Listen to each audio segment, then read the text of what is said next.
Depuis des millénaires, les progrès de l'humanité se mesurent non seulement aux monuments que nous avons construits ou aux guerres que nous avons menées, mais aussi à un phénomène plus discret, notre façon de calculer.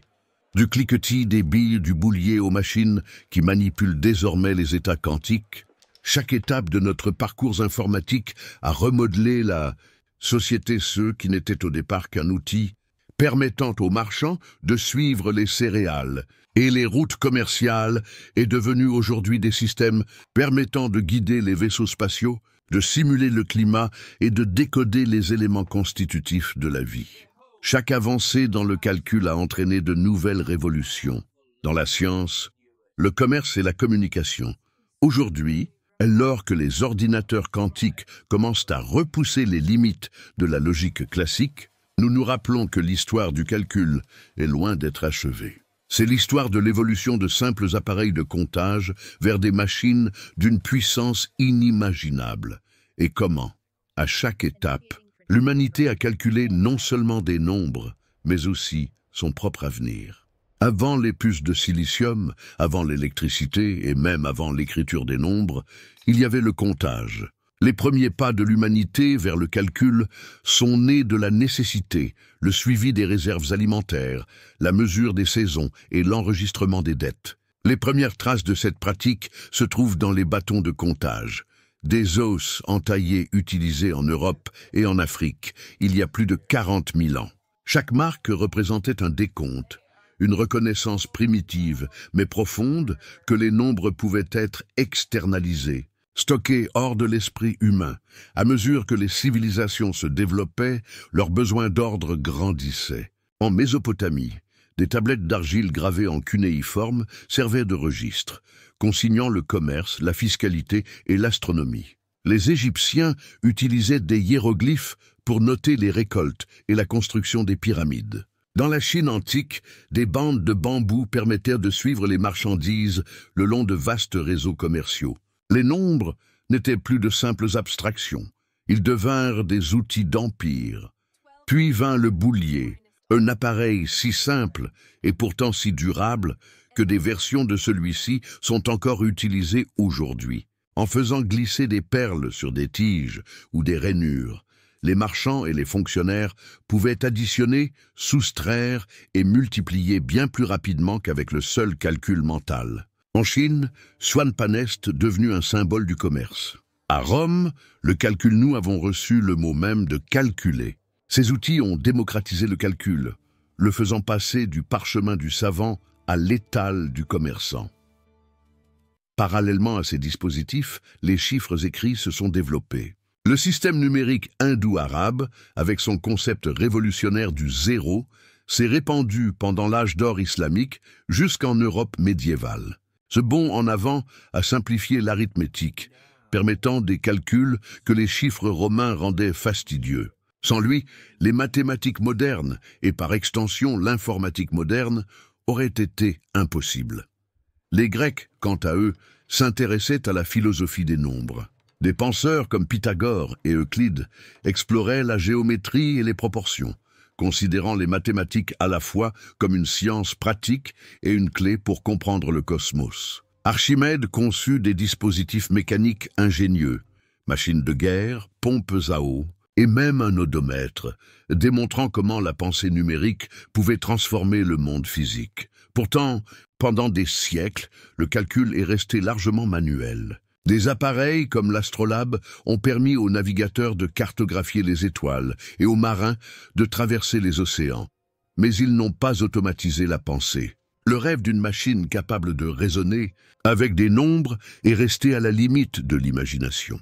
Il a fallu la Renaissance et l'essor de l'ingéniosité mécanique pour concrétiser cette vision.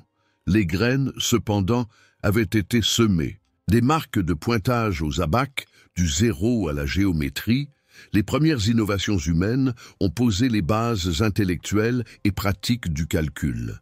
Chaque culture a ajouté une brique à une structure encore invisible, une structure qui allait, au fil des millénaires, devenir l'imposant édifice de l'informatique moderne. Le passage des appareils de comptage aux véritables machines de calcul s'est opéré au début de l'époque moderne. lorsque l'ingéniosité mécanique a fusionné avec l'ambition mathématique. Au XVIIe siècle, l'Europe connaissait une explosion du commerce, des sciences et de la navigation, exigeant des calculs plus rapides et plus fiables que ceux que pouvaient fournir les plumes et les abaques.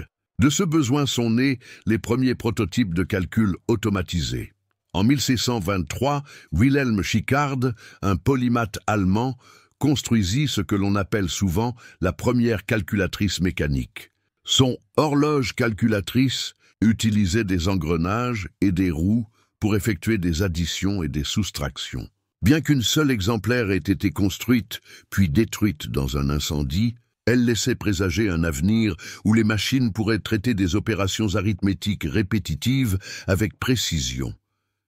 Peu de temps après, Blaise Pascal introduit le Pascaline en 1642, une machine en laiton à engrenages imbriqués, capable d'additionner et de soustraire de grands nombres, fut créée. Motivé par le travail pénible de son père, collecteur d'impôts en France, Pascal cherchait à alléger le fardeau des calculs interminables.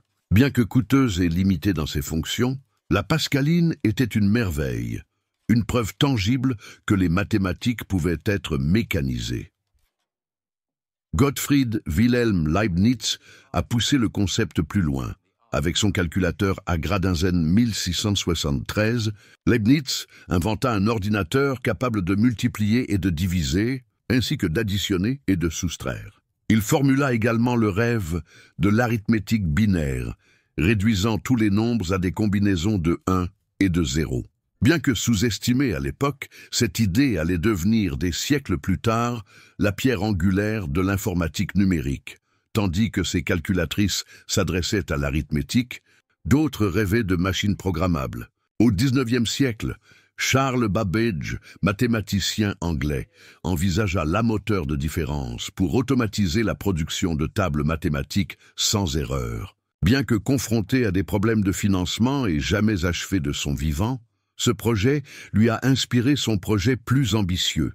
Le moteur analytique, ce dispositif proposé, comportait une mémoire, un moulin processeur et des mécanismes d'entrée-sortie, l'architecture essentielle des ordinateurs modernes. En travaillant aux côtés de Babbage, Ada Lovelace a perçu une révélation profonde. Elle a compris que la machine analytique n'était pas seulement un calculateur, mais une machine universelle, capable de manipuler des symboles selon des règles. Ces notes comprenaient le premier algorithme publié destiné à une machine, ce qui lui a valu le titre de première programmeuse au monde. Parallèlement, les aides mécaniques se sont multipliées. Le métier à tisser, Jacquard, inventé en 1804, utilisait des cartes perforées pour contrôler les motifs de tissage. Cette méthode d'encodage des instructions dans une machine préfigurait la programmation informatique. De même, Hermann Hollerith a utilisé des cartes perforées à la fin du XIXe siècle pour compiler les données du recensement américain de 1890. Son entreprise est finalement devenue IBM, un nom indissociable de l'histoire de l'informatique. La réaction du public à ces avancées fut mitigée. Pour certains, les calculatrices mécaniques constituaient des innovations fascinantes. Pour d'autres, elles menaçaient l'artisanat traditionnel ou semblaient d'une complexité irréaliste. Mais parmi les scientifiques, les ingénieurs et les gouvernements, la promesse était claire. Les machines pouvaient étendre les possibilités de l'intelligence humaine. À l'aube du XXe siècle, l'humanité était passée des bâtons de comptage aux machines capables d'effectuer des calculs automatisés complexes. Ces avancées n'ont pas encore donné naissance aux ordinateurs tels que nous les connaissons, mais elles ont allumé l'étincelle, prouvant que la pensée elle-même, autrefois considérée comme exclusivement humaine, pouvait être imitée par des engrenages, des leviers et la logique. L'histoire du calcul ne s'est pas déroulée sans heurts. Elle a progressé par à-coups, portée par la guerre, le commerce et l'ambition scientifique. De l'aube du XXe siècle à l'ère numérique, chaque décennie a marqué des étapes marquantes qui ont rapproché le calcul des systèmes illimités que nous connaissons aujourd'hui. Au début du XXe siècle, les calculatrices mécaniques devinrent des outils courants pour les comptables.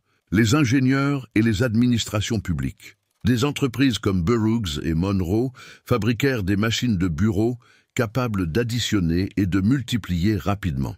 Ces appareils, actionnés par des manivelles ou l'électricité, étaient moins visionnaires que le rêve de Babbage, mais bien plus pratiques. Les systèmes à cartes perforées de Hollerith se répandirent dans le monde entier, permettant aux banques, aux compagnies d'assurance et aux bureaux de recensement de traiter d'énormes volumes de données. Le traitement des données n'était plus une question de théorie, mais d'infrastructure.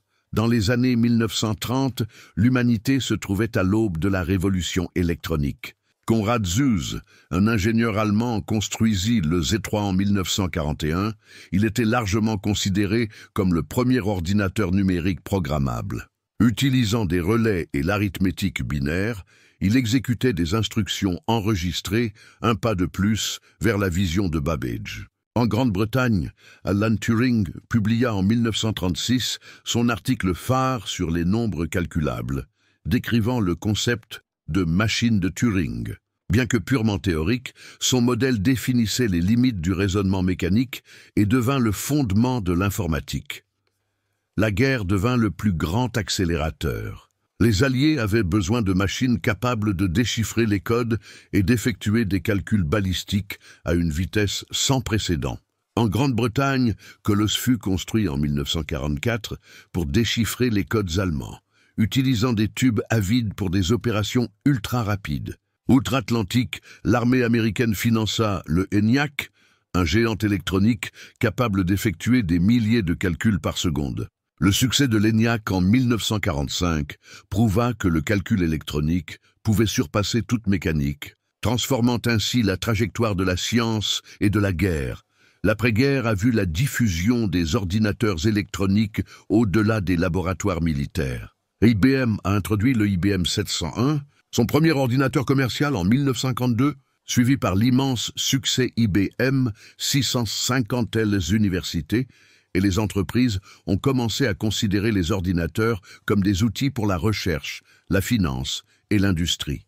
L'invention du transistor en 1947 par les laboratoires Bell, puis son perfectionnement dans les années 1950, ont remplacé les tubes à vide encombrants par des alternatives compactes et fiables.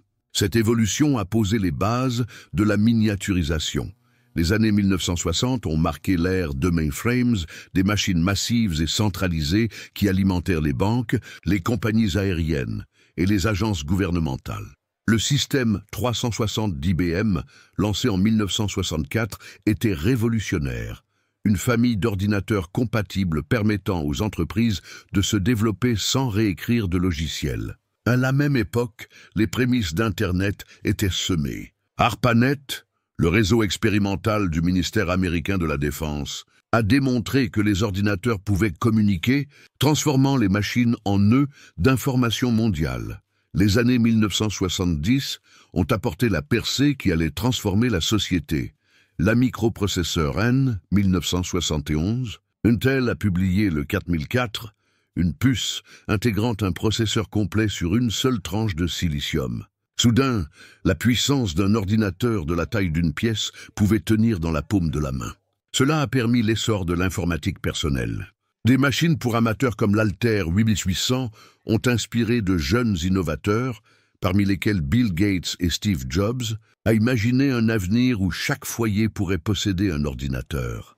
Les années 1980 ont vu l'union du matériel et des logiciels. L'IBM PC, lancé en 1981, a standardisé l'informatique personnelle, tandis que MS-DOS de Microsoft, puis Windows, ont créé des interfaces utilisateurs accessibles. Le Macintosh d'Apple a introduit l'interface utilisateur graphique, rendant les ordinateurs plus conviviaux pour le grand public. Pendant ce temps, la loi de Moore, l'observation selon laquelle le nombre de transistors double environ tous les 2 ans, semblait inéluctable, entraînant une croissance exponentielle de la puissance et une baisse des coûts. L'informatique a fait un bond en avant, passant des ordinateurs de bureau au réseau. L'invention du World Wide Web par Tim Berners-Lee en 1989 et son adoption publique dans les années 1990 ont transformé les ordinateurs en portails de connexion mondiale. L'information, autrefois confinée aux bibliothèques et aux bureaux, est devenue instantanément accessible. Le commerce électronique, le courrier électronique et les moteurs de recherche ont redéfini le quotidien. Les supercalculateurs ont également progressé, permettant des simulations de la météo, des réactions nucléaires et du génome humain.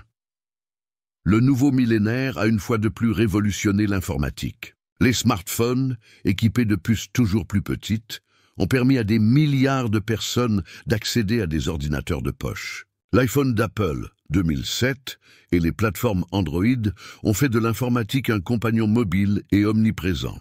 Parallèlement, le cloud computing a permis aux données et aux applications de résider sur des serveurs distants, accessibles partout. L'idée de posséder une seule machine a cédé la place à un écosystème d'appareils connectés via de vastes réseaux numériques. L'explosion des données issues des réseaux sociaux, des capteurs et du commerce a exigé de nouveaux paradigmes informatiques. Les processeurs graphiques, GPU, initialement conçus pour les jeux vidéo, se sont révélés idéaux pour l'apprentissage automatique. Les systèmes d'IA ont commencé à surpasser les humains dans des tâches allant de la reconnaissance d'images aux jeux de stratégie. Des entreprises comme Google, Amazon et Alibaba ont exploité l'infrastructure cloud pour exploiter les données à l'échelle planétaire. L'ordinateur est passé du statut de machine de calcul à celui de partenaire intelligent. Aujourd'hui, la frontière est l'informatique quantique, des machines manipulant des qubits plutôt que des bits, exploitant la superposition et l'intrication pour résoudre des problèmes que les ordinateurs classiques ne peuvent résoudre. Des entreprises comme IBM, Google et des startups du monde entier se battent pour obtenir un avantage quantique, où les machines quantiques surpassent les machines traditionnelles dans des tâches significatives. Bien qu'encore expérimentales, ces avancées promettent des avancées en cryptographie, en sciences des matériaux et en découverte de médicaments. Au fil des décennies, des technologies concurrentes ont connu des hauts et des bas. Les tubes à vide ont cédé la place aux transistors, les bandes magnétiques aux disques SSD et les ordinateurs centraux propriétaires aux logiciels libres. Mais cet élan n'a jamais faibli. Chaque étape nous a fait passer des perles physiques aux algorithmes abstraits, des machines isolées aux réseaux mondiaux, de la logique prévisible à l'incertitude quantique. L'essor de l'informatique n'est pas seulement technologique, il est civilisationnel. À chaque avancée, l'humanité a repensé sa façon de travailler, d'apprendre, de combattre et de rêver. Des bâtons de comptage aux puces quantiques, chaque avancée a représenté non seulement une nouvelle façon de calculer, mais aussi une nouvelle façon de penser. C'est en passant d'une innovation de niche à une nécessité quotidienne que l'informatique a véritablement remodelé la civilisation. Pendant des millénaires, l'informatique était le domaine des marchands, des astronomes et des bureaucrates, outil du commerce, de la gouvernance et de la science. Mais dans la seconde moitié du XXe siècle, elle a franchi un cap. Elle a cessé d'être un savoir-faire spécialisé pour devenir un outil universel, intégré à la vie moderne. Cette révolution ne concernait pas seulement les transistors ou les algorithmes, elle concernait la manière dont les sociétés, les économies et les comportements humains évoluaient autour de l'arrivée de l'ordinateur personnel à la fin des années 1970 et au début des années 1980, a marqué un tournant culturel. Des appareils comme l'Apple II, le Commodore 64 et l'IBM PC étaient plus que de simples machines. Ils invitaient à une nouvelle façon d'interagir avec l'information. Pour la première fois, des citoyens ordinaires pouvaient écrire des programmes, gérer leur budget familial ou jouer à des jeux numériques sans entrer dans un laboratoire. Les familles se réunissaient autour d'écrans, comme autrefois autour de radio ou de télévision. L'idée que les ordinateurs sont réservés aux scientifiques a disparu, remplacée par le sentiment qu'ils étaient accessibles à tous. L'éducation a rapidement suivi. Les écoles ont introduit des cours d'informatique et les élèves ont appris la programmation en parallèle de la lecture et des mathématiques. Les universités ont adopté la modélisation informatique, révolutionnant des disciplines comme la physique et la linguistique. Cette démocratisation des connaissances informatiques a permis à l'innovation de ne plus être l'apanage des institutions d'élite. Un adolescent dans un garage pouvait créer un logiciel qui allait changer le monde. À mesure que l'informatique s'est généralisée, elle a redéfini les économies. Des secteurs entiers, logiciels, semi-conducteurs, services informatiques, ont émergé de rien, créant des millions d'emplois et une valeur marchande de plusieurs milliers de milliards. Les entreprises ont transformé leur mode de fonctionnement. Les tableurs ont remplacé les registres, les courriels, les mémos, et les bases de données sont devenues plus précieuses que les classeurs. Dans les années 1990, l'essor d'Internet a accéléré cette transformation. Des entreprises comme Amazon, eBay et Google ont démontré que le commerce, la recherche et la publicité pouvaient exister entièrement en ligne. L'économie numérique, autrefois une expérience de niche, est devenue l'épine dorsale du commerce mondial. Les pays qui ont investi dans les infrastructures informatiques se sont retrouvés à la pointe de nouveaux marchés, tandis que ceux qui ont pris du retard ont risqué d'être laissés pour compte. La diffusion de l'informatique a également bouleversé les rythmes de la vie quotidienne. Internet a connecté des communautés éloignées. Les réseaux sociaux ont fait tomber les barrières géographiques et les applications de messagerie ont transformé la communication en une activité instantanée et mondiale. Des familles séparées par des océans pouvaient désormais se parler face à face, en temps réel. Les idées se sont propagées de manière virale, façonnant la politique, la culture et les comportements collectifs d'une manière impensable à l'ère pré-numérique. Cette nouvelle connectivité a également transformé l'identité elle-même. Les personnages en ligne, autrefois une singularité, sont devenus des extensions de soi. Chacun a orchestré sa vie numérique, construit des communautés autour d'intérêts communs et trouvé des plateformes pour l'activisme, la créativité et l'expression. Pourtant, cette révolution a engendré des défis, désinformation, érosion de la vie privée et nouvelles formes de surveillance. La société a été confrontée à des questions de confiance, de vérité et d'autonomie dans un monde informatique. L'informatique a également transformé la nature du travail. L'automatisation a remplacé les tâches répétitives, des chaînes de montage aux bureaux de saisie de données. Parallèlement, elle a créé de nouveaux métiers, ingénierie logicielle, cybersécurité, sciences des données, qui n'existaient pas une génération plus tôt. Le monde du travail est devenu numérique, décentralisé et mondial. Le télétravail, autrefois une nouveauté, s'est généralisé, culminant avec la révolution du travail à distance des années 2020. Mais ces changements n'ont pas été sans tension. Les travailleurs ont été confrontés à des licenciements. Les gouvernements ont débattu de la réglementation et les sociétés ont lutté contre les inégalités nées des bouleversements technologiques. La révolution informatique a apporté une immense prospérité, mais elle a aussi exigé de nouvelles compétences politiques et modes de pensée pour en gérer les conséquences. Le changement le plus profond a peut-être été cognitif. L'informatique a transformé la façon dont les humains abordent les problèmes. Les algorithmes nous ont appris à penser systématiquement, à discerner des schémas dans la complexité. L'analyse des données a remodelé la prise de décision, du diagnostic médical à l'urbanisme. Même la créativité a évolué. La musique, l'art et la littérature ont de plus en plus intégré le code comme outil de collaboration. En substance, l'informatique n'a pas seulement automatisé les tâches, elle a augmenté la pensée. Elle a repoussé les limites de ce que les humains pouvaient imaginer et réaliser. La définition même de l'intelligence s'est élargie, englobant à la fois les formes biologiques et artificielles. Au début du XXIe siècle, l'informatique n'était plus une force révolutionnaire, elle était devenue le moteur de la société. Les smartphones sont devenus des extensions de la mémoire. Les services cloud ont externalisé les connaissances et les assistants IA ont facilité le quotidien. Le changement était si radical que beaucoup ont cessé de le remarquer. L'extraordinaire était devenu ordinaire. Pourtant, sous cette familiarité se cachait une vérité profonde. L'informatique avait restructuré la civilisation. Elle avait transformé notre façon de vivre, d'apprendre, de travailler et d'interagir. Elle avait créé de nouvelles possibilités et de nouveaux dangers, de nouvelles libertés et de nouvelles dépendances. Et elle garantissait que l'histoire du progrès humain ne pourrait plus jamais être racontée sans le silicium, le code et les réseaux qui les unissent. Ces 2 dernières décennies ont vu l'informatique connaître son expansion la plus radicale, passant de machines puissantes mais spécialisées à des systèmes omniprésents, intégrés à tous les aspects de la vie.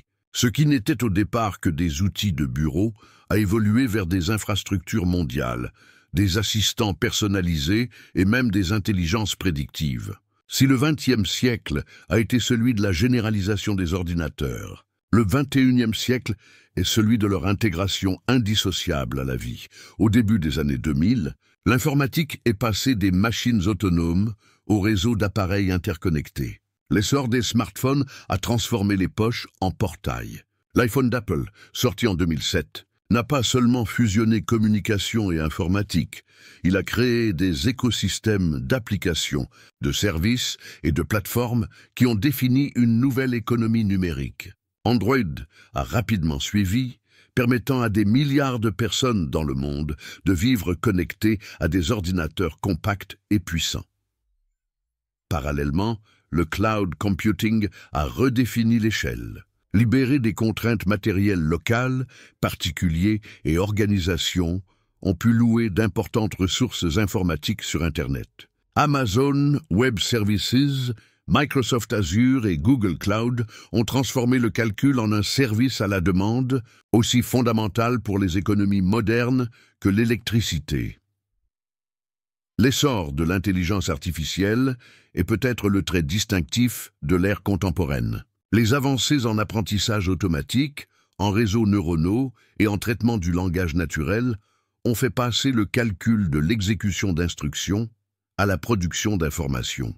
L'IA ne se contente plus de suivre des règles, elle identifie des schémas, s'adapte et même crée des systèmes de recommandation qui façonnent les choix de divertissement aux modèles à grande échelle pilotant les diagnostics médicaux. L'IA est devenue omniprésente et transformatrice. Des outils comme ChatGPT ou Midjourney ont démontré que les machines pouvaient générer des textes et des images de type humain, brouillant ainsi les frontières entre automatisation et créativité. Ces avancées ont soulevé des questions aussi profondes que pratiques. Que signifie penser? Créer? Décider? Parallèlement à l'essor de l'IA, la frontière de l'informatique quantique commence à émerger. Bien qu'encore expérimentale, des entreprises comme IBM, Google et des startups comme Rigetti s'efforcent d'exploiter la mécanique quantique pour accélérer les calculs de manière exponentielle. Contrairement aux bits classiques, les qubits se superposent, permettant le traitement simultané de plusieurs possibilités. Bien que les applications pratiques soient encore limitées, les avancées scientifiques laissent entrevoir un avenir où des problèmes autrefois considérés comme insolubles, simulation moléculaire, cryptographie, optimisation à l'échelle planétaire, pourraient devenir solubles. En ce sens, l'informatique quantique représente la continuation d'un voyage commencé avec la BAC. Redéfinir la façon dont l'humanité structure la logique pour affronter la complexité de la nature.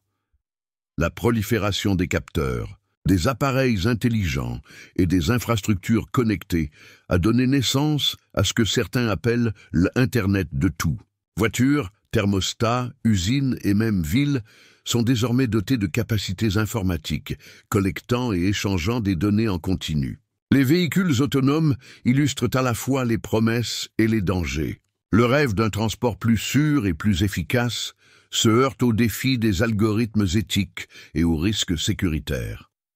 Les réseaux intelligents, l'agriculture de précision et les soins de santé connectés démontrent également le potentiel du calcul pour optimiser les systèmes humains, mais soulèvent également des inquiétudes concernant la surveillance, la propriété des données et les coûts environnementaux. Aujourd'hui, la puissance de calcul est à la fois concentrée et distribuée. Les États-Unis et la Chine dominent la recherche en IA et les services cloud, tandis que l'Europe prône des cadres éthiques et une réglementation. Les économies émergentes, quant à elles, exploitent les smartphones abordables et la finance numérique pour dépasser les infrastructures traditionnelles. Mais cette répartition est inégale.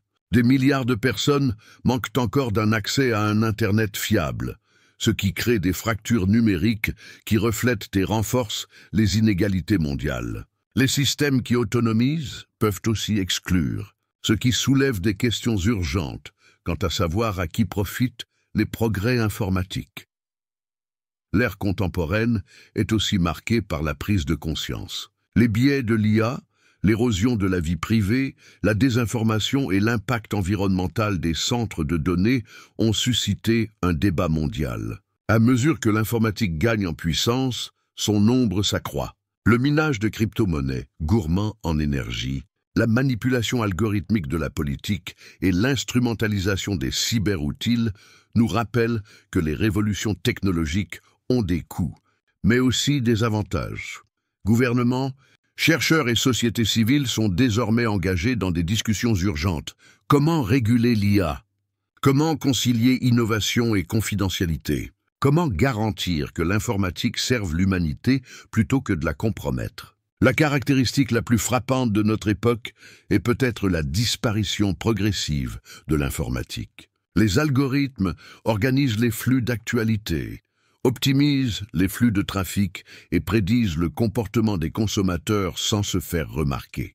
Les assistants numériques répondent aux questions avant même qu'elles ne soient posées, tandis que les systèmes prédictifs gèrent la logistique avec une intervention humaine minimale. Nous vivons entourés d'informatique, mais nous la voyons rarement. Cette invisibilité est à la fois synonyme de réussite et de danger.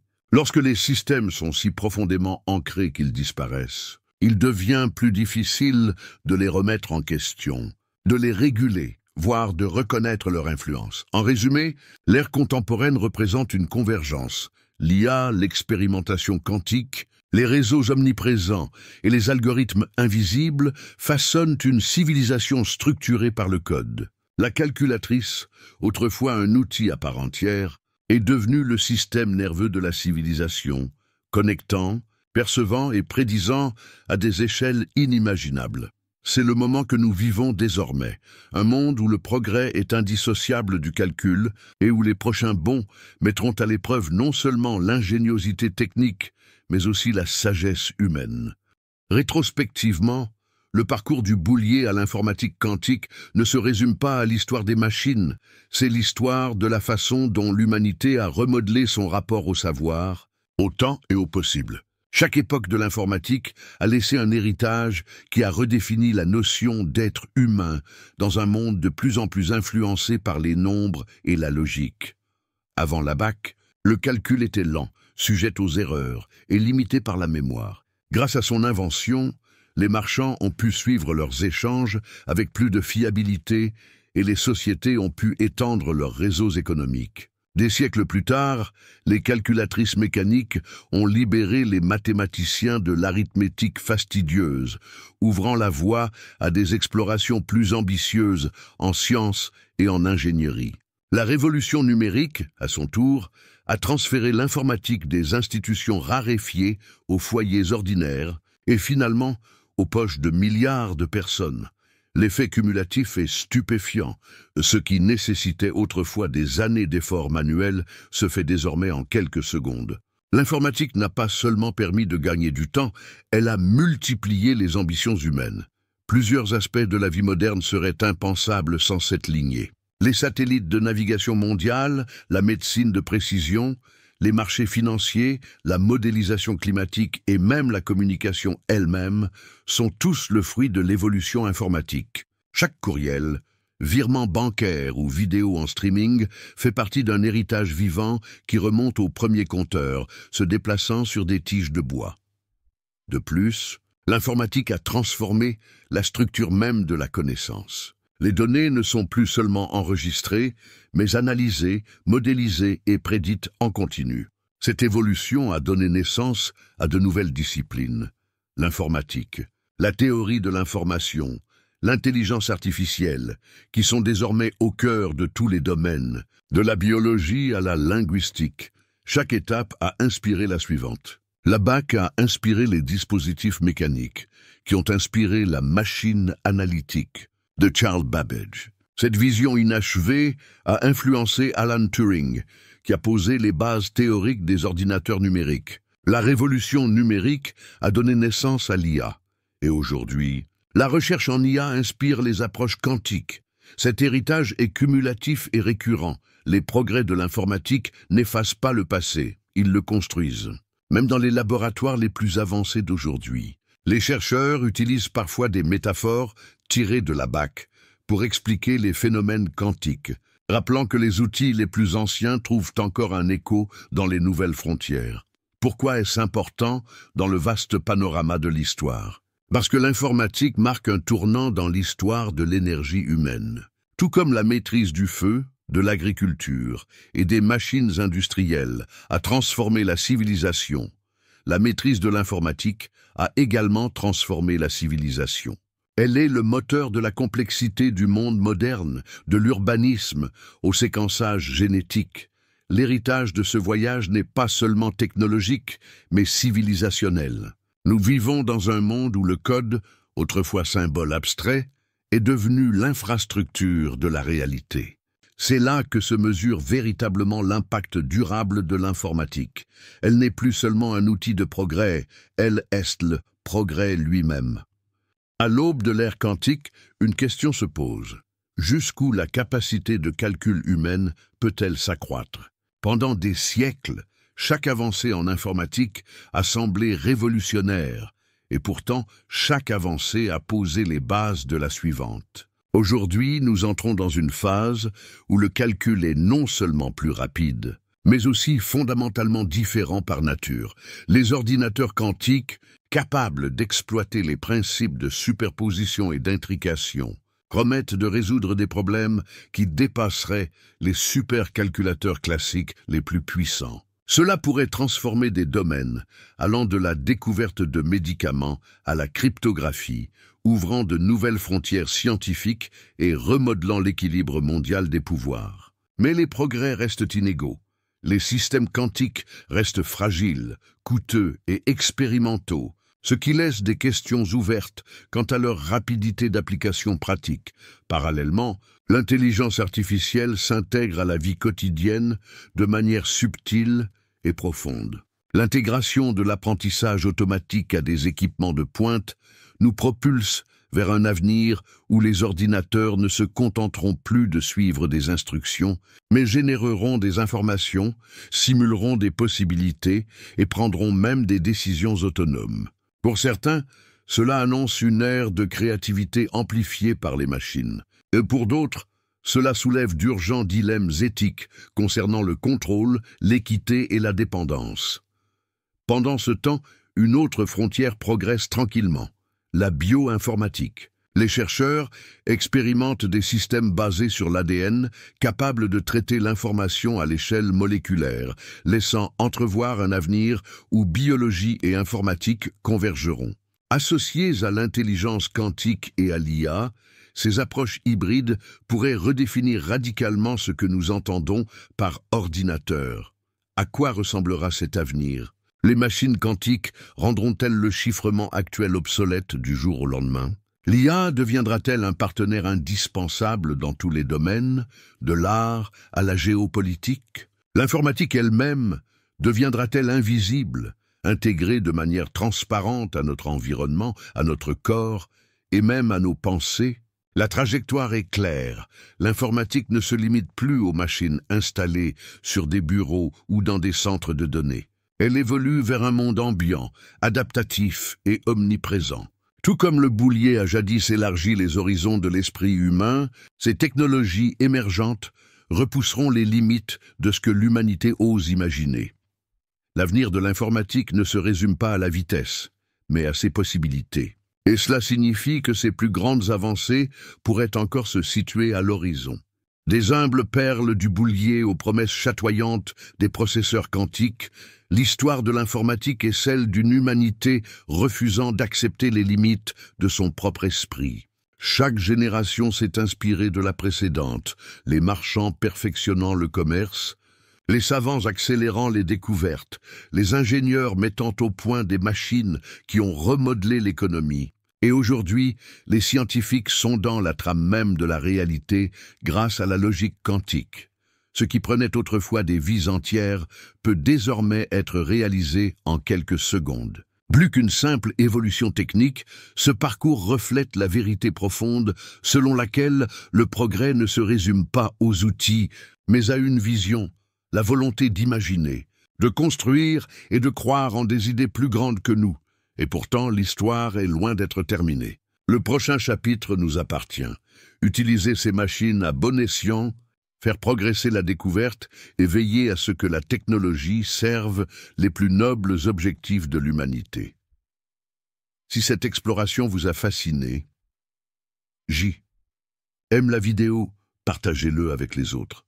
Commentez vos pensées, abonnez-vous pour plus de documentaires comme celui-ci.